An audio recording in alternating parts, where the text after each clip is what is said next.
అందరికీ నమస్కారం. ఈరోజైతే నేను మీకోసం చైతన్యపురిలోని ఫణిగిరి కుసగుండ్ల శ్రీ లక్ష్మీ నారసింహస్వామి వారి ఆలయం అయితే చూయించడం జరుగుతుంది. ఇది స్వయంభూ ఆలయం అండి. దాదాపు మనకు 600 సంవత్సరాల క్రితం స్వామివారు స్వయంభుగా కుసగుండ్ల అనే కొండపైన చైతన్యపురిలో అయితే మూసీ నది ఒడ్డున అయితే స్వామివారైతే వెలిసారంట. ఇక్కడ మనకు దాదాపు ఒక 50 స్టెప్స్ అయితే మనం ఎక్కాల్సి ఉంటుంది. ఆ స్టెప్స్ ఎక్కే మధ్యలో అయితే మీరు చూసిరు కదా ఇందాక, అట్లా దశావతారాలు గరుత్మంతుడు అయితే మనల్ని ఆహ్వానిస్తూ ఉంటాడు. ఇక మనం అలా పైకెక్కిన తర్వాత అయితే మీకు ఫస్ట్ మహాగణపతి ఆలయం ఉంటుంది. ఆ గణపతి ఆలయం ఎదురుగానే మీరు చూడండి, ఎంత అద్భుతమైన వరాహస్వామి విగ్రహం అయితే మనల్ని ఆహ్వానిస్తున్నట్టయితే చాలా చాలా బాగుంటుంది. అంతేకాకుండా గోవిందుడి నామాలు కూడా చాలా బాగుంటాయి. ఇక మనం ఫస్ట్గా మహాగణపతి దర్శనం చేసుకొని అయితే ఈ టెంపుల్లో మనం స్టార్ట్ చేయాలి మిగతా ఆలయాలకు వెళ్ళడానికి. తర్వాత మీరు కొంత ముందుకు వెళ్ళిన తర్వాత అయితే మీరు ఇక్కడ చూస్తున్నారు కదా, ఇదే కొసకొండ. ఆ కొండ మధ్య లోపలైతే స్వామివారు అయితే వెలిసారండి.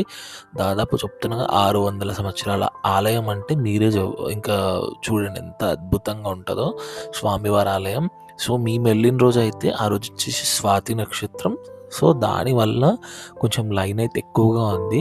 అంతేకాకుండా ఇక్కడ మనకి స్వామివారి జయంతి ఉంటుంది కదా, మేలో మనకి ప్రతి ఏడు జయంతి అవుతుంది. ఆ రోజు కూడా భక్తులు చాలా చాలా ఎక్కువగా ఉంటారు. ఈ మధ్య అయితే సాటర్డే సండే కూడా చాలా హెవీ రష్ ఉంటుందంట. స్వామివారి దర్శనానికి ఆల్మోస్ట్ 1 అవర్ అయితే పడుతుందంట. అంతేకాకుండా మీకు కొంచెం కిందికి వెళ్తే మీకు ప్రసన్నాంజనేయ స్వామి ఆలయము, సుబ్రహ్మణ్య స్వామి వారి ఆలయం కూడా ఉంటుంది.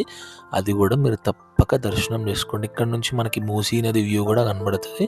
మనం చిమ్మ చీకట్లో ఉన్నాం కాబట్టి ఇప్పుడైతే మీకు అది కనబడట్లేదు. సో ఇంకా దాని తర్వాత మనం ఇంకా మీరు చూసుకున్నట్టయితే చూడండి, కొండలో స్వామివారు సేమ్ ఎట్లయితే యాదగిరి గుట్టలో మనకి సొరంగంలో ఎలా అయితే వెలిసారో స్వామివారు ఇక్కడ కూడా ఎట్లా అంటే ఒక గుండు మధ్యలో ఇక్కడ వెంకటేశ్వర స్వామి ఆలయం ఉంటుంది. అంతేకాకుండా వెంకటేశ్వర స్వామి ఆలయం పక్కనే ఆండాల్ మాత సహిత శ్రీ లక్ష్మీ నారసింహ స్వామి వారైతే కుసగొండ్లలో అయితే వెలిసి ఉన్నారు.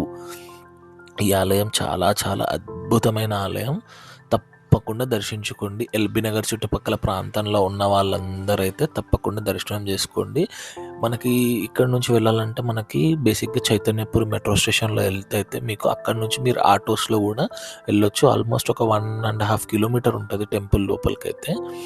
ఇక మీరు చూస్తున్నారు కదా, ఇదే అమ్మవారు ఆండల అమ్మవారి ఆలయం లోపల. ఇది కూడా ఫణిగిరి కొండ లోపలే ఉంటుంది. ఇక్కడ ఆనుకొని లక్ష్మీ నరసింహస్వామి వారైతే స్వయంభుగా వెలిసినారు. ఇప్పుడు మీరు చూస్తున్నారు కదా, చూడండి, వచ్చిన ప్రతి ఒక్క భక్తులకైతే అక్కడ అర్చకులు అర్చన చేసి మరి ప్రసాదం ఇచ్చి మరి పంపిస్తున్నారు. హారతి ఇచ్చి కుంకుమార్చన చేసి ప్రతి ఒక్కరికి ఇట్లా అయితే చేసి పంపిస్తున్నారు.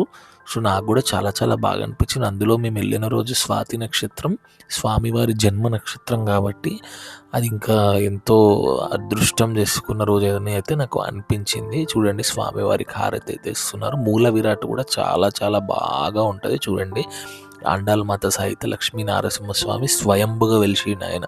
ఆ నామాలు, ఆ స్వామివారిని అక్కడ చూస్తుంటే అట్లనే చూడాలనిపిస్తుంది మనకైతే. అంత అద్భుతంగా ఉంటుంది దేవాలయం. సో మీరు కూడా వెళ్ళండి, స్వామివారి దర్శనం చేసుకోండి. మీకు నచ్చితే తెలుసుగా, లైక్, షేర్, సబ్స్క్రైబ్.